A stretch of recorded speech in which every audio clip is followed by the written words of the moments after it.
సత్కారం చేద్దాం. మన భక్తుడైన శివదాసుని ఇంట్లో ఈ రోజు అతిథులకు వట్టి ఆకుకూర సత్కారం. అందువల్ల శివదాసునకు అవమానం ఏదైనా జరుగుతుందేమో. నీ అభిప్రాయం అర్థమైంది.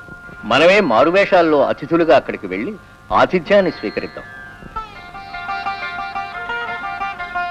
మనింటి ముందు పెరిగిన ఆకులే తెచ్చి వండానండి, నైవేద్యం పెట్టండి.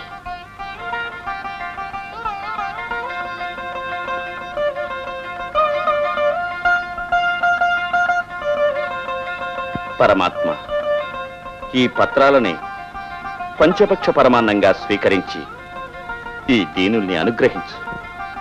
భవతి భిక్షాందేహి. పార్వతి, ఎవరో అతిథులు తామే స్వయంగా వచ్చారు. రండి,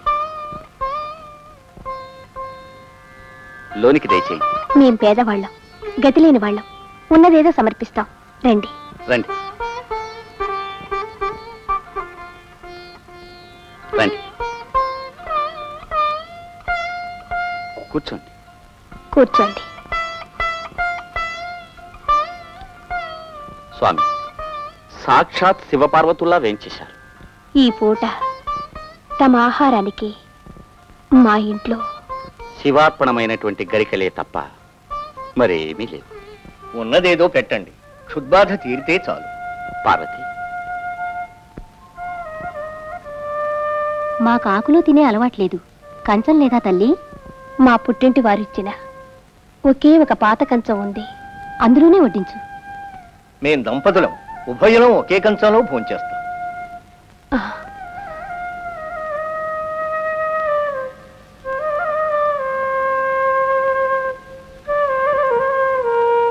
మాకు కలిగిందేదో పెడుతున్నాం, స్వీకరించండి.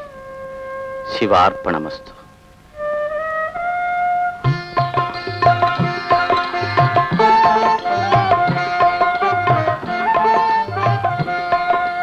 ఎంతో రుచిగా ఉంది. కనీసం ఉప్పు కారమైనా వేయలేదు. అయినా ఇంత రుచిగా ఉందే. దీంట్లో ఉప్పు కారం వేస్తే అమృతంలా ఉండేదో ఏమో. మీ మనసు అలాంటి.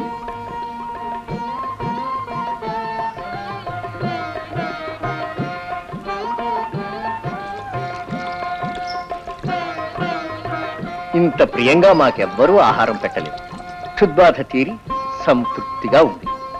శివుడు ప్రీతి చెందాడు. మేము వెళ్ళొస్తాం.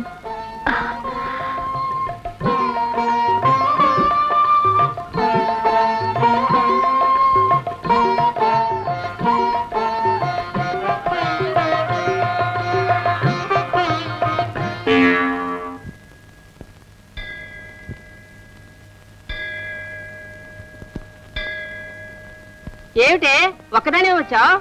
వాడెక్కడే నీ మొగుడు?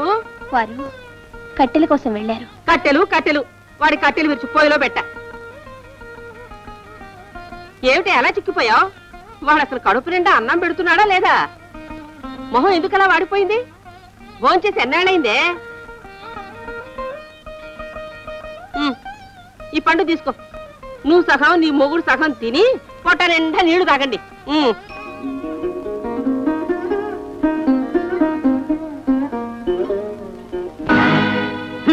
మూర్ఖుడా, ఎలా ఉంది? అయ్యగారు, స్తంభాలన్నీ సడలి పడిపోతాయేమో అన్నారే, ఒక్కొక్కడిని ఒక్కొక్క స్తంభానికి పోటీ పెట్టినట్టుగా కట్టేశాను చూడండి. తీసుకున్న అప్పు తిరిగి ఇవ్వడానికి సతాయిస్తున్నారా? ఏ వీరభద్ర, అయ్యగారు చర్మం ఊడేదాకా కొట్టు. అలాగే.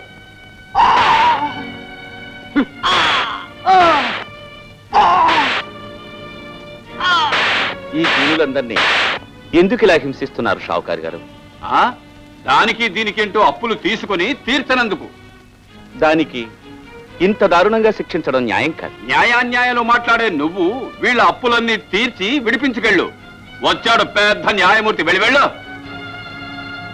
ఏ వీరభద్ర, కొట్రా.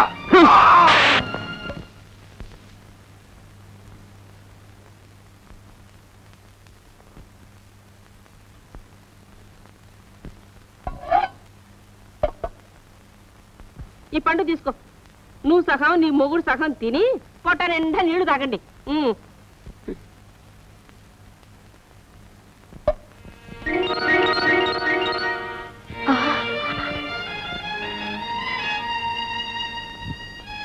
అదేమిటి పార్వతి, అలా నిశ్చేష్టురాలైపోయావు? అద్భుతం అండి, ఆశ్చర్యంగా ఉందండి. ఇలా చూడండి, చిన్నమ్మిచ్చిన ఒక అరటి పండును కంచంలో వేశాను. కంచంలో ఎన్ని అరటి పళ్ళు వచ్చాయో చూసారా?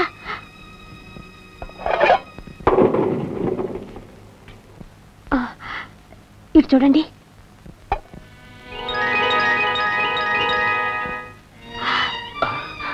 చూసారా ఎలా నిండుకుంటోందో, 1కి 100గా ఇస్తోంది. అవును పార్వతి, ఇదంతా మీ భక్తి యొక్క మహిమ. అతిథి సత్కార ఫలితం. వారు భోంచేసిన కంచం మనకి అక్షయ పాత్ర అయింది. నిజమే పార్వతి, పరమేశ్వర. వీళ్ళ అప్పులన్నీ తీర్చి విడిపించుకెళ్ళు.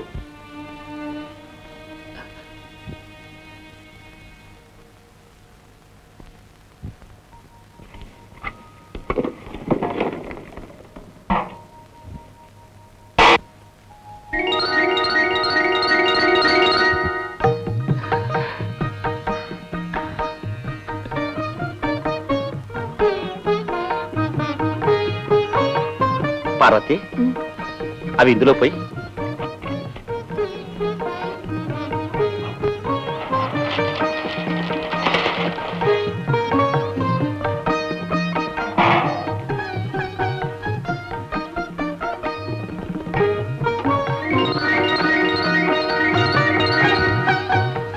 పార్వతి,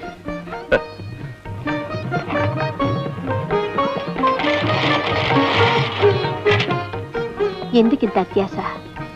స్వార్థం కోసం కాదు. షావుకారు భద్రయ్య గారు పేదవాళ్లకు అప్పిచ్చి, కొట్టి, పీడించి వడ్డీ రూపంలో వాళ్ళ రక్తాన్ని పీల్చేస్తున్నారు. ఇలా ప్రవర్తించడం తప్పని చెప్పినందుకు వారు డబ్బిచ్చి విడిపించుకు వెళ్ళమన్నారు. ఈ డబ్బు వారికి ఇచ్చేసి నరకయాతన అనుభవిస్తున్న వాళ్లను విడిపించి తీసుకొస్తాం. మేము వస్తాం.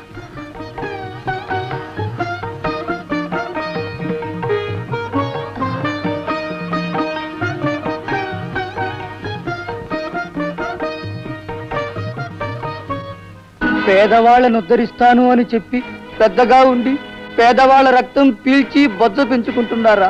ఇదెక్కడి న్యాయం స్వామి, ఇదెక్కడి న్యాయం స్వామి? బొజ్జ పెంచుకుంటున్నానా? స్వామి, కొట్టకండి, హింస పెట్టకండి. ఈ డబ్బు తీసుకుని వాళ్ళని విడిచిపెట్టండి. డబ్బు తీసుకుని వీళ్ళని విడిచిపెట్టాలా? ఏ వీరభద్ర, డబ్బు లెక్క పెట్టరా.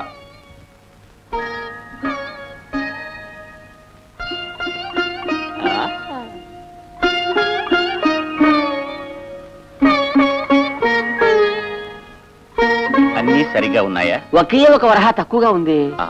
ఏమన్నావు? ఒకే ఒక వరహా తక్కువగా ఉంది.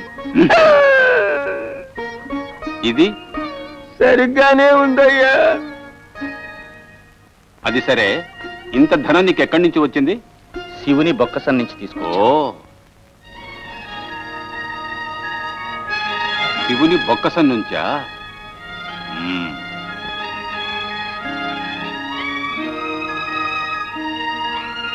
ఇక మీదట ఎవరూ రుణాలు చేయకండి, శిక్ష అనుభవించకండి. ఏదైనా కావాలంటే నా వద్దకు రండి, శివుడు అనుగ్రహిస్తాడు. రండి.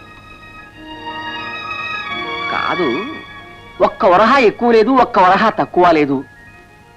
ఇంత ధనం ఈ కట్టెలమ్మే వాడికి ఎక్కడి నుంచి వచ్చింది? అవును, ఎక్కడి నుంచి వచ్చింది ఇంత డబ్బు? అదే ఆశ్చర్యంగా ఉందే.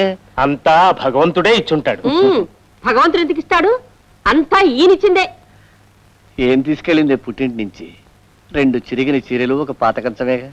మరి భూమిలోంచి పుట్టుకొచ్చిందా, లేక ఆకాశం నుంచి ఊడిపడిందా? ఉన్నదంతా దాని ఎరాడ కొట్టి నా కూతురికి ఏం లేకుండా చేశారు. నా కర్మ కొద్దీ దొరికితే ఇలాంటి పెళ్ళం. పదండి పూజారి గారు. ఎవరెవరికి ఏమేం కావాలో కోరుకోండి, శివుడు అనుగ్రహిస్తాడు. అలా తెర వెనుక కూర్చుని దానం చేస్తున్నారు ఎందుకు? మొహం చూసి పీట వేస్తారనే అపఖ్యాతి రాకుండా ఉండటం. అదా విషయం. ఏం కావాలి? పుట్టినప్పటి నుంచి చిరిగిన చీరలే కడుతున్నాను. నాకొక మంచి చీర కావాలి. పరమేశ్వర, ఈమె కోర్కెను తీర్చు.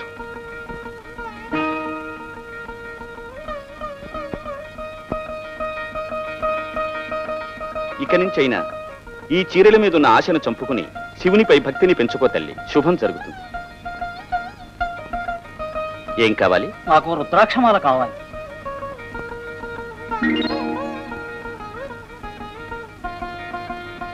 కేవలం రుద్రాక్షలు ధరిస్తే సరిపోదు. నిత్యం సదాశివుని ధ్యానిస్తూ కామక్రోధాదుల్ని జయించాలి. తప్పండి తప్పండి. నీకేం కావాలి? నా కూతురు పెళ్లికి ధన సహాయం చేయండి.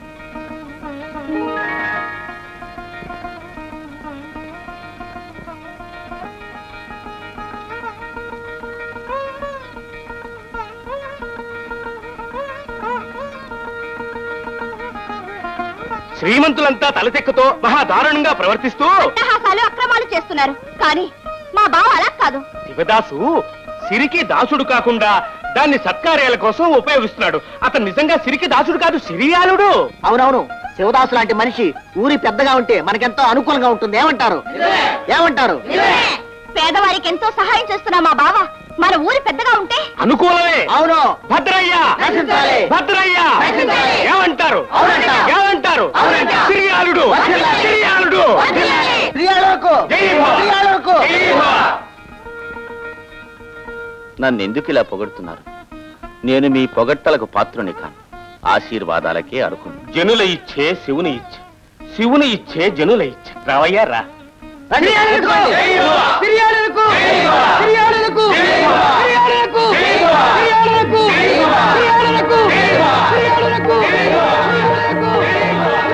వీడు దాన ధర్మాలు చేస్తూ అందరి రుణాలు తీరుస్తున్నాడు అంటే వాడికి ఏదో నిధి దొరుకుంటుంది, లేదా ఎవరితలో బద్దలు కొట్టి ధనం దోచుకుని ఉంటాడు.